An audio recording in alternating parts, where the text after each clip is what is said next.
guys. Hey ladies and gentlemen.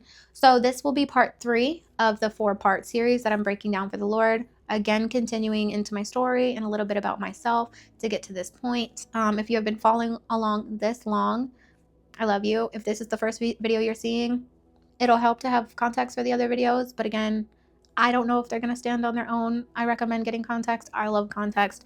But again, but yeah, welcome back. My name is Surayak, and aka Samantha, and this is a little bit about my testimony with the Lord, a little bit about me, a little bit about my life dynamic to kind of get a picture of what the Lord saved me from, so you can see how great the promise is for what he's bringing me to. But yes, enjoy. I remember when I turned 18, it was like a week before I turned 18, my parents got into a really big fight. I was sleeping, dead asleep, and I hear my mom screaming, Samantha, Samantha, Samantha, and I'm like, what? And so I jump up, I come in, my dad's balled up fish, he's in the corner like this, and I think he was gonna hit her. And I come in and I'm like, whoa, like what's going on? And so I try talking, sweet talking my dad, like, come on, let's go outside, cool your head. Yeah, she's the worst, gotcha. So let's go out, smoke a cigarette. And he was like, you smoke? And so it was like getting better. And that's how we always had to damage control in the house. It was terrible. And I don't know why my mom never put her foot down again. And then so we go out, and my mom, I guess, got some balls and starts throwing water and saying, all these, you spick motherfucker, black bitch, all this stuff. My dad's dark-skinned Puerto Rican man. And I'm like, you're kidding me. He was just about to get out of the house, and now you're adding fuel to the fire that was dying. So he's like, you bitch, starts trying to lunge after her, lunges to me, chokes me out. Basically, we're into this fist fight now with a grown man. I kick him out the house. Tell him, don't come back until you're sobered up. Now, my mom's terrified. We run to the back door, lock the front door. She calls the cops. She starts feeling bad before the cops even got there. Then she regrets calling. So they come in. It was a week before my 18th birthday, right? You mentioned week before my 18th birthday. So I'm backtracking to go forward, just to kind of give you a picture of my life. So backtrack. Week before my 18th birthday, all this mess, fights me, whatever. Police come. No, we just had like a family dispute. That's exactly what I did. Right. And the guy's with the pad, and he goes, what's so funny over there? And I went, no, just a family dispute, just a family dispute, nothing crazy. And he looks at me, looks at my dad, and goes, did he put his hands on you? And I went, yeah, he put his hands around my throat, choked me out. And my dad just goes like this, looks at me and goes, you fucking bitch, you're gonna regret that. I went, I'm not gonna regret nothing. Bye. So they take him. He was in jail for my 18th birthday. And I'm sorry. I love who my father is now. But that was the best birthday. He made everything miserable. When I tell you, Christmases, birthdays, always was a fight. It was always drama. My mom we're a family, and didn't want to leave him alone. But it was always a fight. He got pissed drunk, fought with my eldest sister, fought with me, fought with somebody. And then it was like Ruth, like traumatized us so much that we started fighting. I remember one Christmas, we got into a big fight. Me and my sister, we got into a big fight. And I just left the house. My mom starts following me in the car. I don't want to get in the car because I'm trying to cool off. I'm just like so overwhelmed. And because I didn't get in the car, fine, fuck you. Keep walking. Fucking bitch. Turns around and leaves me. And I'm like, you could have just left me to begin with. But that is my family. Mind you, that was 7 years ago, 7+ years ago. So we have gotten, oh my God, so much better since then. But now 18, say 18 graduated. Oh, as long as you're in my house, my rules. Bet. That day I moved out. I don't know. It was too much for me because my dad, I love him, but I recognized my mom was never going to leave him. And I can't do it. I would rather her burn with him than burn in the fire with them all. And maybe that's messed up, but I just knew it. That's why I had applied for a school 1,000 miles away. That's why I moved to the city. And I didn't tell my parents because, again, my mom was ruled by fear, and the fear ruled us. So if she thought, super manipulative lady at the time, she thought that it wasn't the greatest idea, and she thought the city was the devil and God wants everybody in the country. And granted, if that's true, that's true. Not a decision I wanted to make at the time.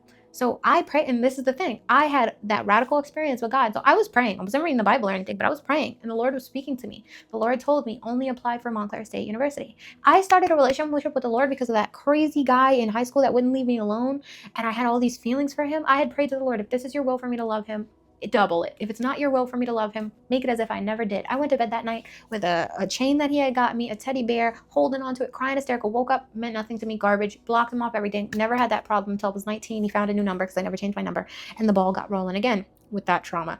And but anyway, that was a big thing for me. So I would pray like that. Lord, if this is your will, let it be done. Show me, guide me, like show me. And he told me to apply to a school in the city, planned everything without telling my parents because I knew how they were, at least my mom.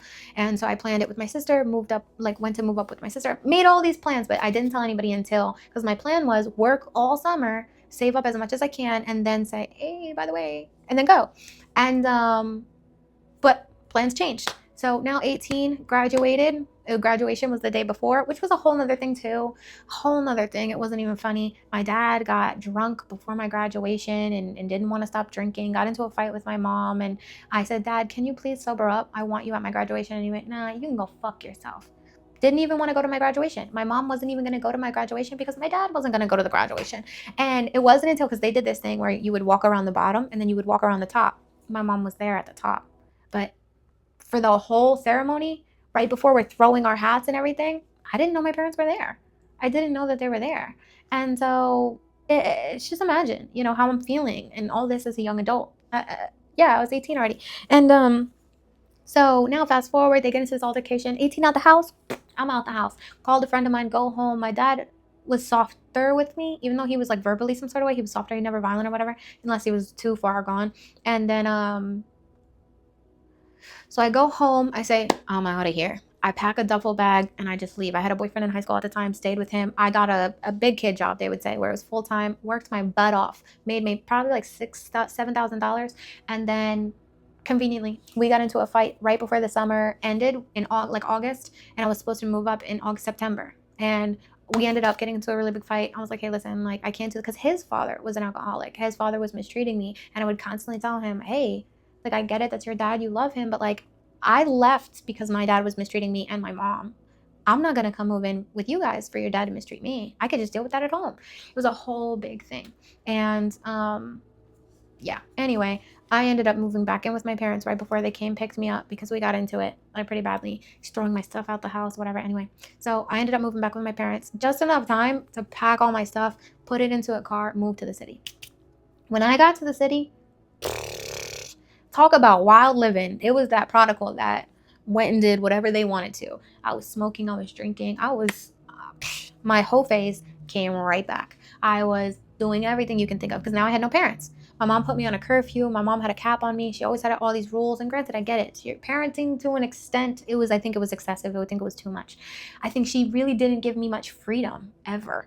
And even since I was a young teenager, she didn't want me sleeping at other people's houses, because it was fear of me getting picked on, fear of me having a bad experience, fear of me going to somebody else's house out of her care and me getting raped or assaulted. Like, I already had that with all of that. So what did she think? And so anyway, so now the cap's off. I could do whatever I want, and I did whatever I wanted to. 18, wildin'. 19, wilder.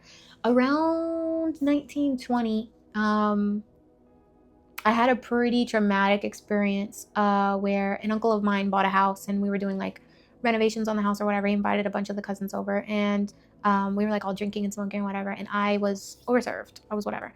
And he was always like that weird uncle, but it was like normalized weird uncle. And he basically was like, oh, you can sleep in my bed, whatever, and nobody will bother you. And I'm thinking nobody's going to bother me, because even if weird pervert uncle is going to do something, he's not going to do it with all these people. I was wrong. I woke up to him, a box of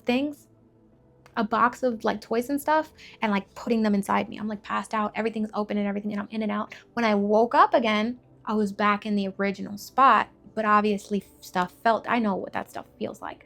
So for a long time, I was gaslighting myself. When I started to come to the realization this happened, he was paying me to stay silent. So a long time, almost like I was going through it, and like literally, I'm telling you, it was strategic. This guy was helping me and my sister, helping us to where we were both financially dependent on him. Then he kind of like edged his way into the tragedy of sexual abuse for years. And I kept telling myself, like, let me keep it quiet. It's fine, whatever. I'm not going to say anything. I don't want to ruffle the feathers of this family. I don't want to, get anybody in trouble, whatever. But then, like, I started to lose my mind. Started to absolutely lose my mind. COVID hit. And on top of it, now I have no job. I feel lost and all these different things. And I started dating this kid, which kind of knew a little bit about it, but, like, again, didn't really, like, push me to tell anybody or to, like, whatever. And fast forward, I get this so many issues. So I remember the coping mechanisms came back, bashing my head into walls, cutting myself, so many different things, whatever. And I remember the boyfriend that I had at the time telling me, you should get help. Like, you should really get help. Like, I'm worried about you, and I don't think it's the type of help that I can give you. So I said, okay. At the time, I was like, oh, this weak ass motherfucker, blah, blah, blah. Once that subsided, once I realized that this person cared and that what they were saying was, like, because they cared, I was like, all right, let me get checked out. Then I get diagnosed with bipolar disorder, borderline schizophrenia, because I was seeing things, hearing things. My emotions were like, you wouldn't believe, too bad. I was always getting into fights. I remember vivid memories of, like, getting kicked out of bars and breaking stuff and trying to bust windows and always getting into fights with somebody. I was the type, what's up? No, we're done talking. Let's go. Like, I didn't even want to hear it anymore. I had no patience, angry, violence. All my energy went to that stuff. And again, addicted to sex, addicted to whatever, because I had deliverance, but I didn't have the word. I wasn't filled, right? So where it says, for the whatever will leave, like, the demon will leave its host and go through the deserts. And if it doesn't find rest, it will come back to the place neat, tidy, and in order. But the reason it comes back is because it's not filled. It's all clean and nice, but it's empty. And I wasn't filled with the Holy Spirit. I wasn't filling myself with the word. I wasn't filling myself with God. And because I was just praying occasionally to try to find guidance, but I wasn't having the word. I wasn't having Jesus. I didn't accept Jesus. I didn't even know Jesus. I just knew God. And this voice I was following for what felt like since I was 15, 16 years old. And so 7 demons worse than he. When I tell you my early 20s, not even my early 20s, from 18 to 21, off the charts. When I accepted Christ as my Lord and Savior at 20, it was because I had got diagnosed with bipolar disorder, borderline schizophrenia, a lot of moods. They told me you're going to need 2 to 3 different medications just to stabilize yourself, talk therapy every week, and monthly evaluations. And for me, I don't know if that's how I wanted to live. And again, I already had a past with suicide, and I wasn't living. I was smoking a lot of weed. I had a lot of social anxiety. I couldn't do anything sober anymore because that's just how I was so bad off. And this uncle was supporting me. I was just living and feeding my addiction to weed. And I also feel like making my trauma worse, to which I had more of a need. And it was always with this carrot. Like, you do for me, I'll do for you type of thing. And doing for him was allowing him in a way to sexually assault me. And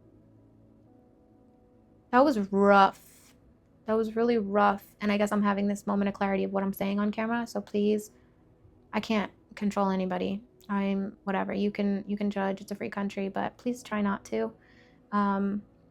Please try to see me and see that I was an emotionally damaged person that lost my mind and I needed help. And rather than get me help, I had someone, my godfather, who claimed to love and care about me, who watched me grow up, who watched over me, which was my mother's brother, take advantage of me and sexually abuse me for years, and then pay me to stay silent, sworn me to secrecy, and then would say, when I had moments of clarity of, like, I can't do this anymore, I'm going to tell, it's your word against mine, who's going to believe you? So just try to put yourself in my shoes in that sense and be gracious with me, because I'm not saying things that are easy. I've talked about them enough, but never on camera to post. And now, mind you, I didn't script any of this. I just decided to come on here and talk about it. So this isn't even the half of it, of how brutally, at least with my uncle, how brutally disgusting it was, the traumatic memories. My situation got so bad that I was homeless and I had nowhere else to go. At least in the city. And I ended up living with him for a little bit. And it was so bad that I had to padlock myself in my room, because at night he would knock on the door. No, let me in, and would, like, harass me until I opened the door. And I remember one time being like, I have no choice, feeling like I had no choice. I have nowhere to go. I have no job. I'm dependent on this person. All my other situations were terrible. And so I was like, sure. I opened the door, put headphones in, and pretended I was somewhere else. And I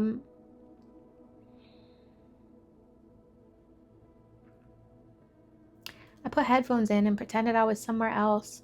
And I remember when he was done touching me, he tapped me on the belly and said, "Good job. You didn't fight me this time." And I remember feeling so much shame, feeling disgusting, feeling like in that moment, if I could have, I would have wanted to shrivel up in a hole and die. And I carried that for a long time. I didn't tell anybody. And but it was pretty bad. It was pretty bad. And I finally got some clarity that like the situation was dangerous. And that was like 2022. I started to wake up and just I couldn't do it anymore. I couldn't do it. I had to do something.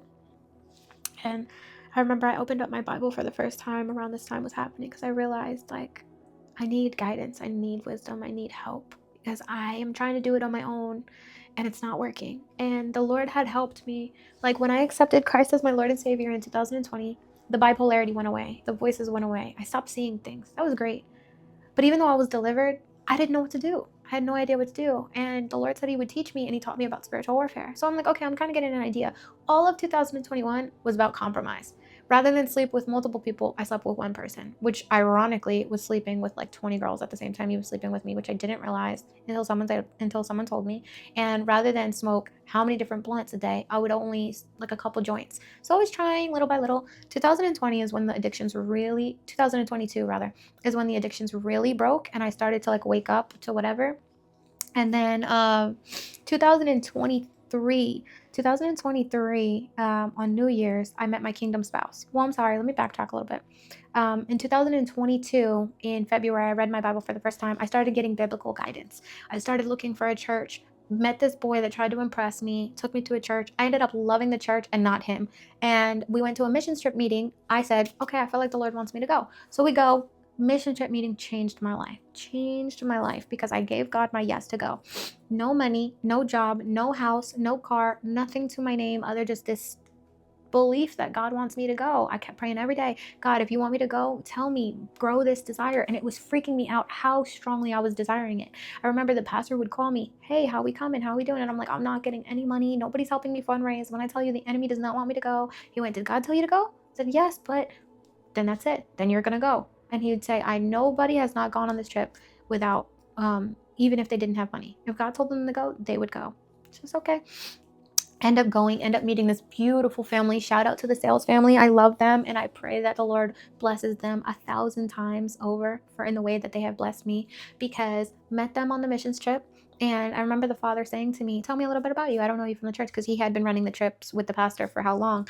And he says to me, you can stay with my wife and I. They had 4 adopted children. I ended up living in the attic. The only thing he told me was build a relationship with the Lord, get yourself back on your feet, and be a good influence to my kids. And I was like, oh my gosh, like this is the break that I needed. I was like, I have no job, no car. He was like, you can borrow my wife's car. I was like, yo, talk about the Lord. And this is the start of the radical miracles that the Lord started doing for me, aside from delivering me all those times, aside from the cross of Calvary, because that's enough right then and there. But yeah. So I really started seeing the Lord moving in my life. I got acquainted with the church, small groups, Quest Teens. I started serving, started getting back on my feet, started, little by little. January of 2023, on New Year's, actually, I met my kingdom spouse. And at first we were friends. I was not in a position to whatever. We started hanging out with each other. I remember about 2 months after, I was like, I really like this guy. Like, I really like this guy. I remember praying to the Lord, is this the guy for me? And the Lord was like, yes. Silly me, thinking that means tomorrow we're getting married and moving in together. No.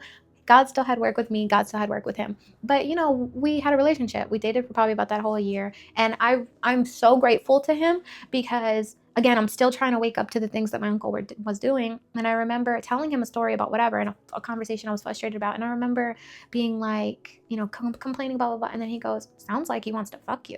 And like, I was like, what? Ew, like, don't even think like, and mind you, all the stuff he was doing to me, never in a million years would I connect that. And I remember being like, can you believe so-and-so said this? And he was like, talking to my uncle. I said to my uncle that thing. And I said, can you believe that he said this to me? And he was like, well, he's not wrong. And I was like, oh my God. And that was the last time I ever spoke to that person to their face. I stopped being around them, stopped going around them. That was the that I needed to be like, holy crap. And I really love my kingdom spouse for a multitude of reasons, because little stuff. Like I used to talk about myself terribly. Like, you bitch, you whore, what the fuck is wrong with you? I remember one day I was cursing myself out so bad over something. And he turned to me and goes, the fuck is wrong with you? You would never let anybody talk to you like that. So why are you talking to yourself like that? And I was just like, wow, like that's true. That's so true. And it's just one of many. Granted, I could sit here and talk about my kingdom spouse all day, all day, all day, all day, all day. I love that man. I love him so much. And sometimes it's annoying that I love him every day more. But there's a song by Eladio Carrion. I don't know his name, but it's TQMA. Te quiero más que ayer. And it's te quiero más que ayer y mucho menos que mañana. And honestly, that's it. So it'd say, I love you more than yesterday, but much less than I will tomorrow. And every day I love him more and more. When he was in my life, when he's not in my life, doesn't matter. That is the man I love, and that is the man that the Lord has made for me to love. And anyway, so I met him, we dated, and I feel like also too that kind of like helped. We were helping each other. And then in the beginning of 2024, the Lord was like, all right, like there's some things. January 2024, we get into this big fight, and we had already felt the separation starting, because I think the Lord was doing things with him and the Lord was doing things with me. The Lord was like, back up. And the Lord told me, there's some things that I want to do with him, and I need you to step back from him. And I take accountability that this was messed up. But when the Lord told me, block him on everything, I didn't even tell him. And I just blocked him off everything. And it stayed like that for months. I never unblocked him, actually, until this year. And then kept unblocked. Some things happened there between us. And but I had kept hope. The Lord said a season of separation. So whatever. But then the enemy got in my head. Some things happened, and the enemy started telling me, what if God lied to you? You know, what if it's not a season of separation? What if he never came back? And I spiraled. Like every single day I would look out my window, hoping that he showed up, hoping that I would see his car and he came back like the Lord told me. And now his thoughts are above our thoughts. His ways are above our ways. So my concept of time could be completely different from the Lord's. And anyway, fast forward, I started seeing this kid, non-believer, fornicating like you wouldn't believe. My mind started going again. And I basically said to the Lord, I'm done. I did so many things. You did so many things for me. Yeah, okay, right. That's all good. But I did a lot of giving up for you and sacrificing for you and being obedient to you for years. And the one thing I wanted was this. This is the one thing that I didn't want you to take away from me, and you ripped it away from me, and I'm done. And I renounced Christianity. And what I didn't realize I was doing was, since I was just departing from God, in a way, it was like I was forcing the Lord to like get out. I was forcing him out. And so it was like the 7 worse than he, because I got worse. And I feel like the Lord was capping it, because he really was protecting me in so many different ways. So I'm seeing this kid, non-believer, fornicating like you wouldn't believe. I started smoking and drinking again, started doing anything I wanted. No more Christian girl. And so I got worse and worse and worse. My mind was going, and the Lord behind the scenes was telling me that he was going to deliver my father from alcoholism, and that I was going to get married by the end of the year. And mind you, I don't have the spiritual relationship with the Lord, so my foundation was like this. You know, like I had these huge revelations and very small life with the Lord. And I went to a pastor, asked him, he said, you need to be like this, so that the revelations are not bigger than your relationship and foundation with the Lord. And so I'm trying to figure that out. I'm trying to figure myself out, pop up this whole big court battle I've been dealing with. I had this girl that I used to work with tell me about her son and this whole thing. I don't really want to spend time talking about that, because I've been living that for God knows how long now. But basically, I was pressured into it. And, you know, I was made to believe that it was God's will and manipulated. And I'm like, I don't know. I want to take my time to think about it, fast on it. Did not give me any time or space. Pressured me into getting married. The day we got married, The day we got married, she pressured me to have him move in with me, and he's not a small guy, he's huge. So now I'm like kind of intimidated to say no, and I don't know why. I've never been the type to admit that I need help, or I try to figure it out on my own. I've learned that lesson. I'm done doing that. And yeah, I tried to do that, and probably about a week after we had gotten married, he had sexually assaulted me and raped me. And I remember saying to him, I was like, hey, listen, like, this is wrong, and I don't know if I could do this anymore. I went over to his mother and I told him, and the first thing that I was hit with was, well, you can't get divorced because you'll get arrested for marital fraud and he'll get deported. And at that point, I guess I started to lay down and take it, because that was not the first time that he had raped me. That was not the first time that he had did things that I didn't want to do. And it got worse and worse and worse. And I was stuck between a rock and a hard place, because I know what the Bible says about a wife, and technically I'm a wife, even though I'm against my will being a wife. And so I'm trying to make the best of a shitty situation, and I'm like settling in it, but I couldn't. I'm not attracted to the guy. I never liked him. I know, mind you, I had so many different things about my kingdom spouse, and then I was seeing somebody before all this happened. So it was like my emotions were nowhere near this guy, and I didn't like his personality. He was manipulative. He was controlling. He was like nice, and he was abusive in a nice way. And I say, like, he never cursed, never yelled at me. He would try just the manipulation. Heavy on the manipulation, heavy on the gaslighting, heavy on my trying to twist my perception of my reality all of the time. All of the time. And so that was my 2024. And so it was really rough. It was really, really rough for a while. And yeah, and I hit a wall. I hit a wall, and I remember feeling like I was going to kill myself all over again. I remember going up to him and saying, I feel like I'm going to kill myself. I feel like this is too much. I can't do it anymore. And he was just like, really? It's me, or it's what you're doing? And like tried to say like my disobedience to the Lord was causing me to feel like that. And I'm like, no, buddy, it's you. It's you. Like, I can only handle so much. He started raping me in my sleep. And so I'm like, there's no escape. And so I fled. I'm starting to feel like this word is getting too long because it's supposed to be snippets, but I will break it. But for the sake of, I guess, this portion, because I'm probably already going to have to do a part 1 and a part 2, I'm going to break this one. And yeah. So cliffhanger. I know it's a cliffhanger, but I fled. I went to my parents. That's another whole ball that the Lord was taking me through. So, and there's some snippets, I guess I can go back to go forward. 2023 was also the year that my mom came to Christ. My mom got baptized. We got baptized together. So there were good things. 2024, I went to a deliverance conference with my mother. And because I had got all those demons got rid of, I think that's where also the enemy took his opportunity with this whole kingdom marriage promise. And so now, beginning of 2025, I fled. And to be continued. All right, part 3 of a 4-part series. You made it this far. Check out the other ones if you haven't. Either way, thank you for staying tuned for this word. I hope that this blessed you the way that the Lord has blessed me. And stay tuned for part 4. Sincerely, Syriac.